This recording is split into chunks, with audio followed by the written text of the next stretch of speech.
La première pierre d'une usine de transformation de cacao a été posée à Akupezeuji par le ministre du Commerce et de l'Industrie, Souleymane Diarrazuba. Une usine de transformation de fèves en beurre et poudre de cacao dont l'investissement est estimé à 39 milliards de FCFA avec une capacité initiale de production de 5 millions de tonnes par an de fèves de cacao va voir le jour d'ici à fin décembre 2024. Hâte pour sa construction, le gouvernement ivoirien a mis à la disposition du groupe JB Cocoa, réalisateur et propriétaire de cette future usine, un site industriel d'une superficie de 6 hectares à la zone industrielle d'Akupezeuji. Des emplois garantis la première pierre de cette usine qui va favoriser, au départ, la création de plus de 100 emplois directs et mobiliser environ 500 personnes durant la construction, a été posée le jeudi 23 juin 2022 sur le site de Akupezeuji. C'est le ministre du Commerce et de l'Industrie, Souleymane Diarrazuba, qui a eu le privilège de poser cette brique, à partir de laquelle dans moins de 2 ans va sortir une usine. Une belle occasion pour le ministre Souleymane Diarrazuba de se féliciter de cette unité qui, selon lui, constitue la première phase d'un vaste projet de transformation de cacao en Côte d'Ivoire du groupe JB Cocoa qui prévoit à terme une deuxième phase qui permettra de doubler la capacité installée pour atteindre 100 000 tonnes de cacao broyé par an. Aussi, à travers cette usine, la société JB Cocoa entend apporter une forte contribution aux efforts du gouvernement dans les activités de broyage, de transformation locale de cacao respectueuse de l'environnement à travers notamment la réalisation d'une unité de valorisation de la biomasse d'une capacité de 15 tonnes par heure à partir des coques de cacao pour la production en vapeur en lieu et place d'une chaudière.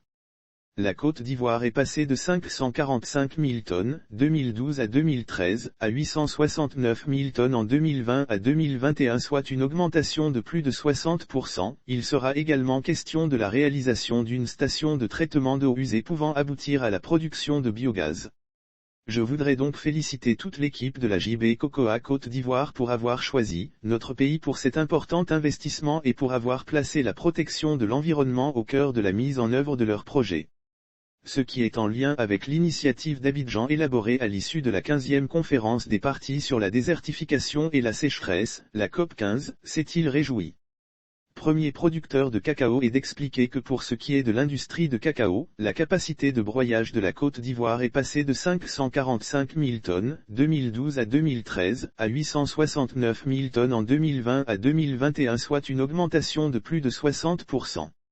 Ce qui fait de la Côte d'Ivoire le premier pays producteur de cacao au monde avec environ 2,2 millions de tonnes. Il laisse entendre que la Côte d'Ivoire est également le premier pays transformateur de cacao au monde avec tous ses investissements. Le volume de fèves de cacao transformées est passé de 468 000 tonnes en 2012 à 2013 à environ 619 000 tonnes en 2020 à 2021 soit une hausse de plus de 32%. Grâce à toute la politique vertueuse mise en place par l'État de Côte d'Ivoire pour encourager les opérateurs économiques évoluant dans ce secteur afin d'augmenter sensiblement les différentes capacités de production. L'objectif via le projet de société du président Ouattara, une Côte d'Ivoire solidaire, c'est qu'à l'horizon 2030, tout le cacao ivoirien soit transformé principalement en Côte d'Ivoire, a fait remarquer Souleymane Diarrazuba.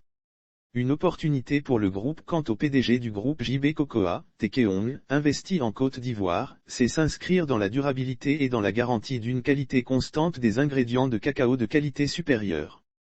C'est pourquoi, il dit être reconnaissant au soutien du gouvernement qui a permis le processus de construction de cette usine de transformation de cacao à la pointe de la technologie à Abidjan. La Côte d'Ivoire est en effet une zone à développer, nous considérons comme un privilège d'avoir l'opportunité de nous développer et d'investir en Côte d'Ivoire et de contribuer à l'objectif de transformer 100% de sa production de cacao local d'ici en 2030. Avec notre main-d'œuvre qualité et les structures développées, la Côte d'Ivoire est en effet une zone à développer, a-t-il mentionné. Avant d'indiquer qu'il est impatient de voir cette nouvelle usine dont achèvement est prévu fin 2024 être opérationnelle.